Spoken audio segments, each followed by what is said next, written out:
Pemirsa, penerapan PPN 12% berlaku mulai 1 Januari 2025. Tujuannya adalah untuk meningkatkan pendapatan negara. Namun diperkirakan masyarakat terkena dampaknya. Lalu apa timbal balik PPN 12% bagi masyarakat? Untuk membahasnya telah bergabung di studio bersama kami ada ekonom dari UI Dr. Fitra Faisal Hastiadi.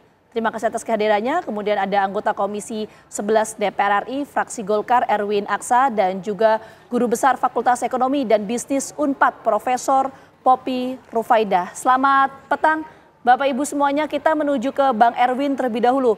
Bang Erwin, ini sebagai Komisi 11 yang merupakan mitra dari Kementerian Keuangan, kita mau pastikan dulu barang dan jasa apa saja sih yang kemudian terkena ya PPN 12% ini untuk kebutuhan masyarakat, apakah akan di 0% kan atau bagaimana spesifiknya Bang Erwin? Jadi begini, saya ingin menjelaskan dulu bahwa kita harus tahu ada undang-undang HPP yang sudah disepakati pemerintah dan DPR di tahun 2021. Di mana di situ kenaikan PPN itu ada di undang-undang.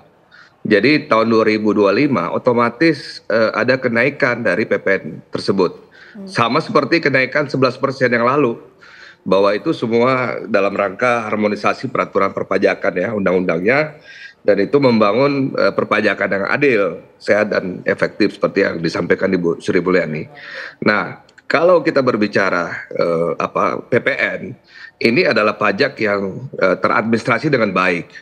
Jadi bagi Dirjen Pajak atau Kementerian Keuangan ini sangat mudah untuk mendeteksi perkiraan penerimaan negara tahun depan. Jadi saya kira kenaikan PPN ini pertama sudah dibahas di DPR 2021. Kemudian insentif yang tadi disebutkan itu harus ditulis dengan baik supaya tidak terjadi moral hazard ya, karena di situ membedakan antara wagyu yang orang kaya dan tentunya bagaimana daging untuk yang masyarakat kita di bawah, itu perlu kehati-hatian. Oke, Bang Erwin, tapi yang ingin kita spesifikkan adalah artinya apakah bahan pokok misalnya ada beras, daging, ikan, telur, sayur, susu di undang-undang sudah jelas semuanya ditulis bahwa ya yang terkait dengan bahan pokok ya yang tadi disebutkan nama Pak Menko dan Menteri Keuangan, itu dijelaskan bahwa ada sektor-sektor atau produk yang dibebaskan dari PPN ini,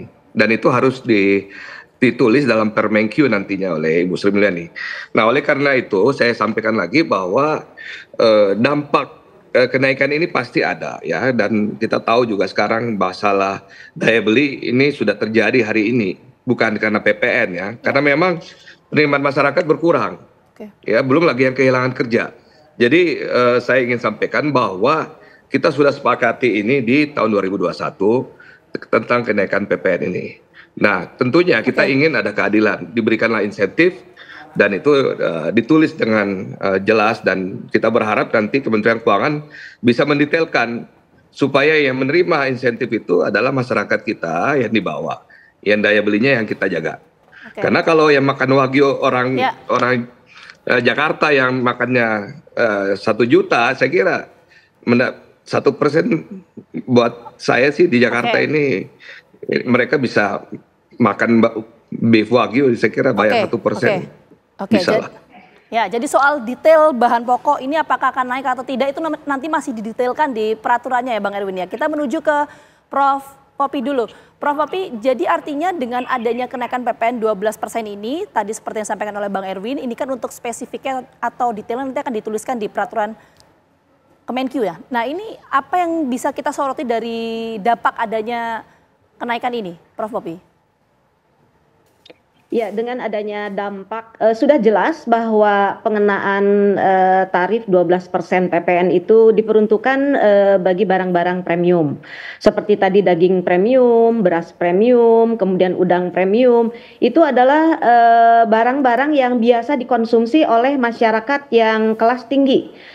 Yang memiliki kemampuan untuk membeli beras seharga 1,5 juta per kilogramnya, kemudian wagyu antara 2,5 juta sampai 3 juta per kilonya, itu adalah kelompok segmen pasar yang memiliki kemampuan untuk itu. Dan di Indonesia pasar itu ada, mereka memiliki kemampuan yang sangat tinggi untuk membeli produk-produk tersebut. Bahkan berdasarkan penelitian yang sudah terlaksana, yaitu porsi pengeluaran PPN berdasarkan kelas pendapatan masyarakat, ini kelas atas ini adalah kontribusinya sangat tinggi dibandingkan dengan segmen kelompok miskin, rentan, calon kelas menengah atau kelas menengah yang memang secara signifikan tidak akan terkena dengan ketentuan tersebut. Okay.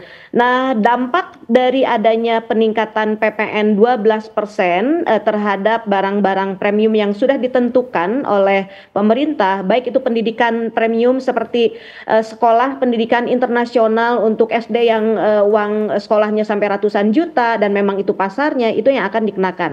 Nah, bagi perusahaan pasti akan kena dampak dengan adanya pengenaan itu. Dan seperti yang telah terjadi pada saat PPN 11% meningkat periode pasca COVID, perusahaan-perusahaan tentu harus melaksanakan penyelarasan strategi harga dan pemasarannya. Okay. Kenaikan PPN memaksa perusahaan untuk merevisi strategi harga, strategi pemasarannya, kemudian menekankan value added yang lebih dan juga eksklusivitas produk yang ditawarkan kepada pada konsumen atau target marketnya. Okay. Kemudian juga biaya produksi dipastikan akan meningkat karena ada peningkatan ini, namun sesuai dengan segmen pasarnya tadi.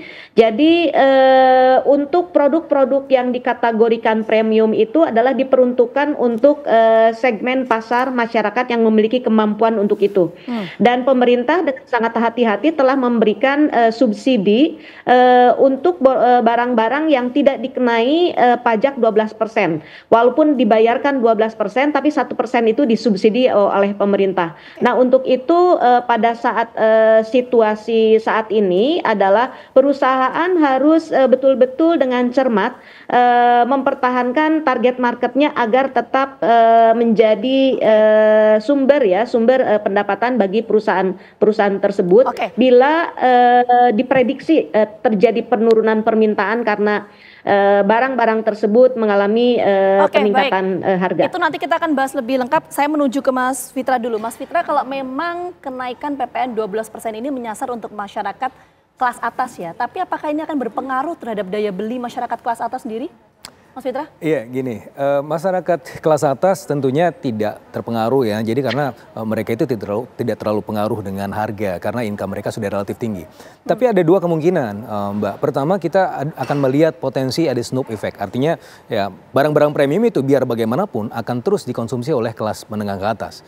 Itu ada satu perspektif positifnya. Jadi ini akan punya potensi meningkatkan penerimaan juga. Tetapi ada kompleksitas berikutnya. Kompleksitas berikutnya adalah apa yang disampaikan Richard Thaler, ekonom yang mendapatkan Nobel Ekonomi di bidang ekonomi perilaku. Dia bilang ada faktor nudge. Nah, ini bisa jadi, ini kan harus diukur ya, bisa jadi kenaikan 1% saja itu kecil sekali, tidak beralasan kemudian kita melihat bahwa ini akan memiskinkan orang kaya karena mereka sudah sangat luar biasa kekayaannya, tapi itu akan mempengaruhi perilaku mereka untuk belanja. Nah, ketika mempengaruhi perilaku mereka untuk belanja, maka kalau kita lihat dari sisi makro, itu pasti akan berpengaruh pada konteks industrial. Nah, ini yang harus kita ukur, yang mana yang lebih besar. Berdasarkan beberapa perhitungan ad hoc saya, ini sebenarnya memiliki kecenderungan bahwa ini akan hindar konsumsi ya untuk masyarakat menengah ke atas ini, bukan karena mereka tidak mampu untuk membeli, tapi karena faktor perilaku tersebut yang mungkin belum masuk hitung-hitungan pemerintah. Itu yang pertama. Terus yang kedua, ketika ini industri ini anjlok, pasti kita kan harus melihatnya semua dalam prinsip keseimbangan umum, tidak hanya secara parsial bahwa ini akan berlaku pada sektor ini saja. Industri premium pun pada akhirnya akan juga memiliki interconnectivity dengan sektor-sektor yang lain. Ketika ini kemudian mengalami penurunan, yang lain juga terdampak. Kita juga sudah melihat bagaimana Purchasing Manager Index in Manufacturing sudah 5 bulan berturut-turut di bawah itu. Kenapa? Salah satunya karena apa? Peningkatan ongkos produksi. Kalau ongkos produksi yang sudah berlipat-lipat ini kemudian menekan aktivitas industrial, ya bisa jadi ini mungkin tidak akan langsung, tapi juga akan bisa punya dampaknya gitu jangka menengah panjang. Artinya kalau ada perubahan perilaku dari masyarakat menengah ke atas, ini apakah juga artinya akan berdampak terhadap masyarakat ke bawah? Sudah pasti, karena sebagaimana yang saya sampaikan tadi, semuanya berdasarkan prinsip keseimbangan umum yang saling terhubung. Oke, baik, kita menuju ke Bang Erwin. Bang Erwin, bagaimana memastikan bahwa kenaikan PPN 12% ini tidak berdampak terhadap masyarakat kelas menengah ke bawah, seperti yang disampaikan oleh Mas Fitra? Jadi begini, kita berbicara daya beli. Daya beli kita kan udah kena sekarang ini karena masyarakat kita ya, banyak pemotongan dari perusahaan, ada yang kehilangan pekerjaan, dan kembali lagi bahwa sejak pandemi COVID ekonomi kita belum pulih juga.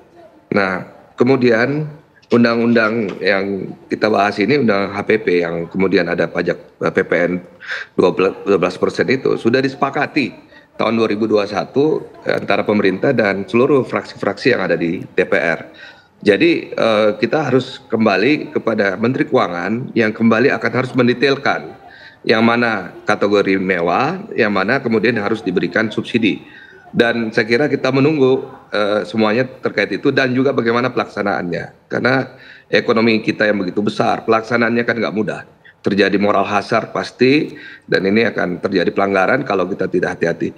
Nah, kembali lagi bahwa PPN ini adalah pajak yang teradministrasi ya dengan baik di Dirjen Pajak, sehingga gampang sekali memungutnya dan kemudian gampang memonitornya setiap bulan. Berbeda dengan pajak-pajak lain yang self assessment.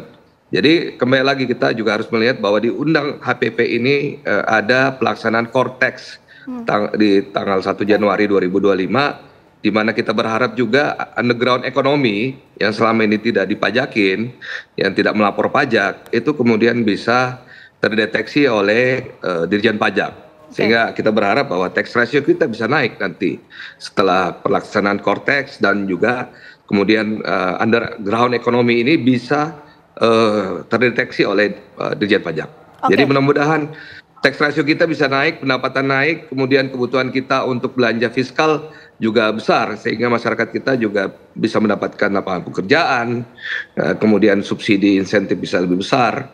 Dan sekali lagi bahwa ekonomi dunia, ekonomi Indonesia sedang tidak baik dalam kondisi hari ini, di mana kita butuh market ya. Tetapi saya juga ingin sampaikan bahwa kita juga harus membuka market ekspor. Karena kelebihan suplai yang ada di pabrik-pabrik hari ini, bagaimana caranya bisa diekspor supaya tidak mematikan pabrik-pabrik yang ada di dalam negeri. Baik, kita paham. Jadi artinya kenaikan PPN 12% ini sebetulnya niatannya adalah untuk mempengaruhi pertumbuhan ekonomi secara nasional. Karena kita sempat mengalami kontraksi mengenai pertumbuhan ekonomi yang cukup signifikan akibat pandemi. Tapi yang jadi pertanyaan adalah bagaimana memastikan para pedagang bahan pokok ini. PPN ini adalah pajak yang teradministrasi. Ya, sebentar Bang Erwin. Masih banyak underground ekonomi kita yang belum terpajaki. Nah, ini yang harus kita realize semua, bahwa kalau PPN itu semuanya teradministrasi. Dijawab nanti Bang Erwin, kita akan coba bahas lebih lengkap, tapi kita jeda dulu. Kami kembali hadir saat lagi untuk Anda, tetap bersama kami. Belanja bahan bangunan bersama keluarga di Depo Bangunan. Semua kebutuhan bangunan dapat terpenuhi, mulai dari granit tile dan ceramic tile, cantik tingkalan dengan pilihan ratusan ribu warna.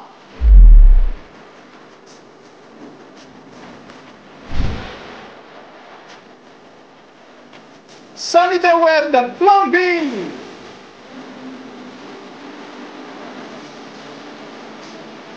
Dan masih banyak lagi.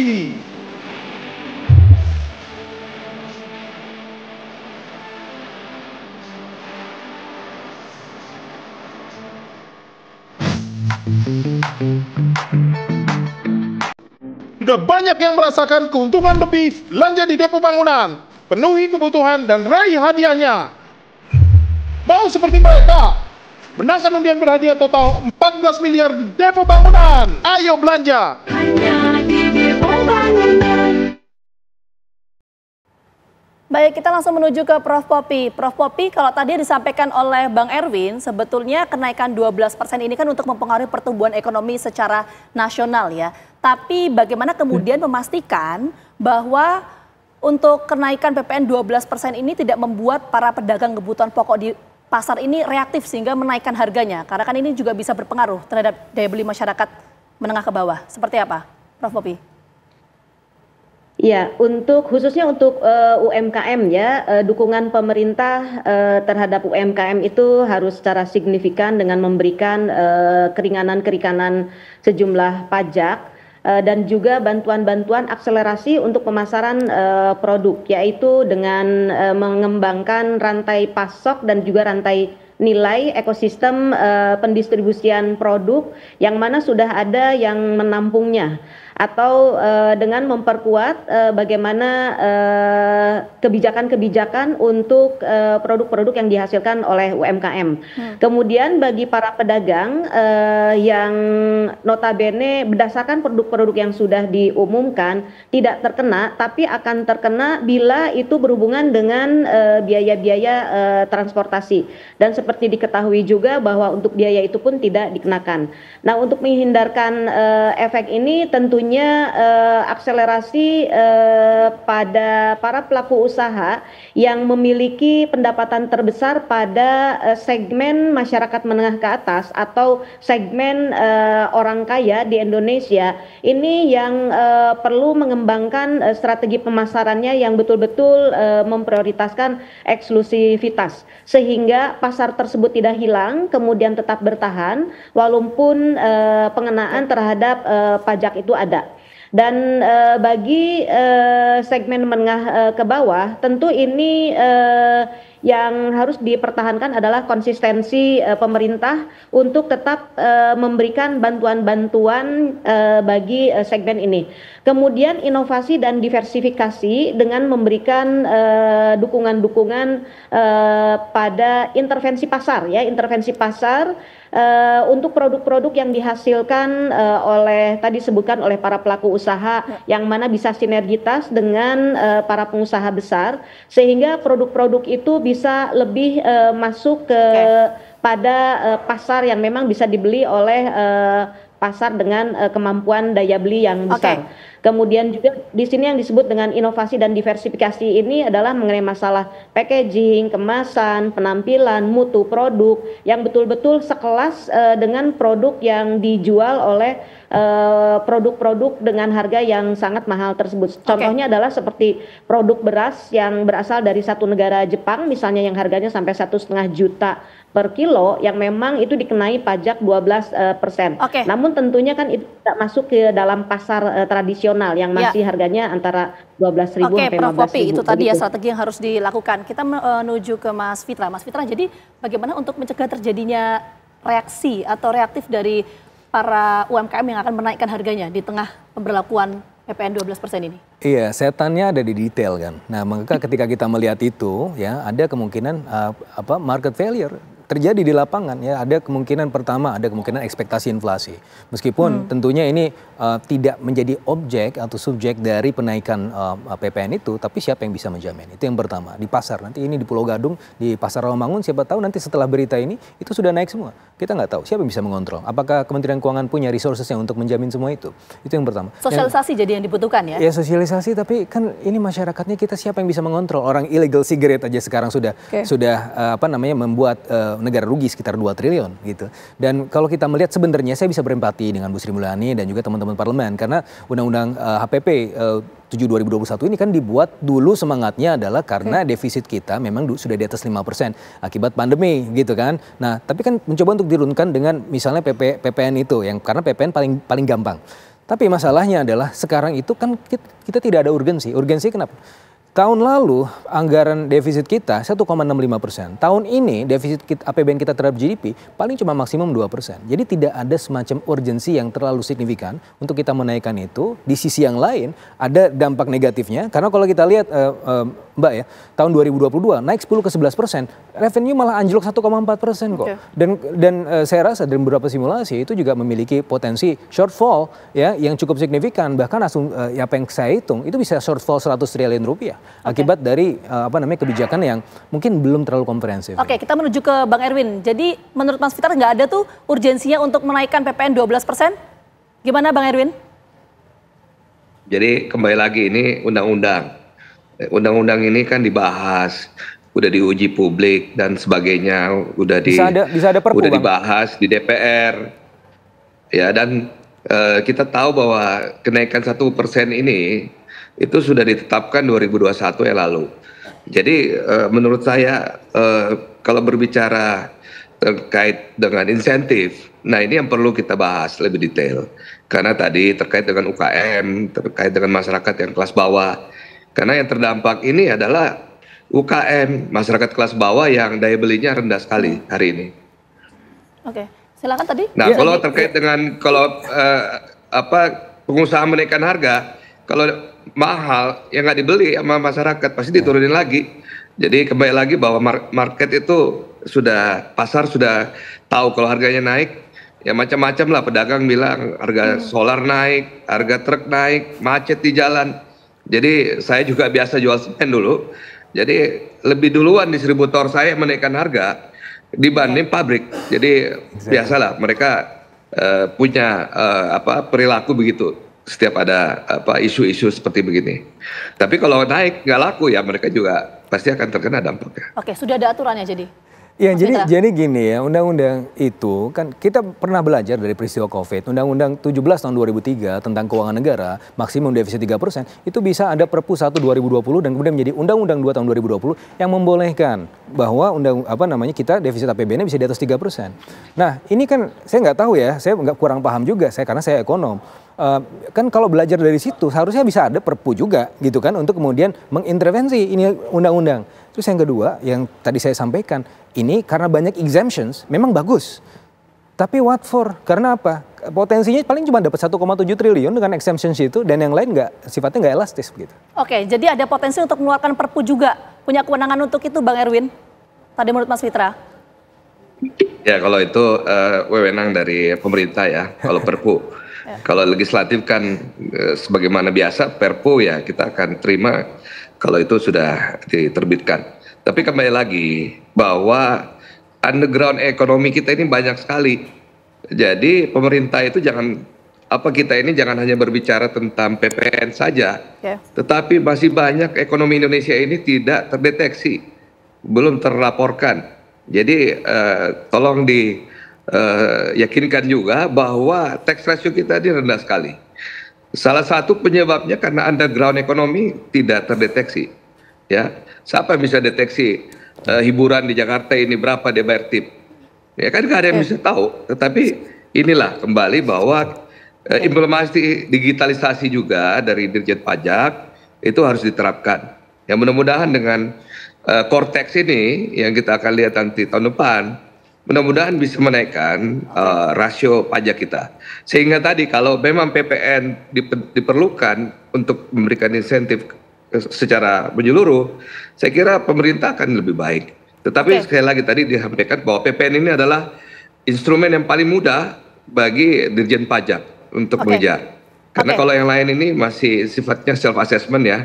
Jadi sulit juga bagi Dirjen Pajak yang jumlah SDM-nya terbatas. Oke, kalau menurut Prof. Popi bagaimana soal kenaikan PPN 12% ini? Seberapa urgent sebetulnya? Jadi kita tidak bisa mengeneralisasi kondisi yang dihadapi oleh dunia dan di Indonesia sejak zaman COVID karena itu adalah sesuatu yang sangat ekstrim sekali. Kemudian ada peningkatan PPN 11% yang mana terjadi shortfall revenue. Namun pertumbuhan di beberapa negara dan juga negara-negara tertentu mengalami peningkatan karena produksi dan konsumsinya yang ada yang seimbang, kemudian ada yang kelebihan produksi, kemudian diserap oleh negara yang lain. Dan ini merupakan tantangan bagi pemerintah Indonesia dengan meningkatkan PPN 12% yang sudah diuji, saya meyakini sudah diuji dan ingin melihat sampai sejauh mana PPN ini bisa meningkatkan kontribusi pada pemerintah. Yang harus dicermati itu adalah law enforcement-nya. Bagaimana pajak yang dikenakan itu apakah memang betul-betul yang dikenai pajak itu membayar seutuhnya kepada pemerintah. Nah, disinilah pemerintah harus memiliki manajemen ya, pengawasan lah, pengawasan dan transparansi dan akuntabilitas untuk penggunaan dana yang masuk dari pajak dan juga siapa yang bayar yang pajak, kemudian berapa dari kebijakan 12% ini menghasilkan pendapatan kepada negara. Ini harus betul-betul sangat transparan, dan ini mungkin masih banyak yang dipertanyakan oleh masyarakat mengenai masalah akuntabilitas. Prof Popi, nanti kita sama-sama menunggu bagaimana aturan detailnya mengenai hal ini. Sekali lagi terima kasih banyak untuk Prof Popi, kemudian Bang Erwin dan juga Mas Fitra atas waktunya sudah bergabung bersama kami. Sehat selalu semuanya.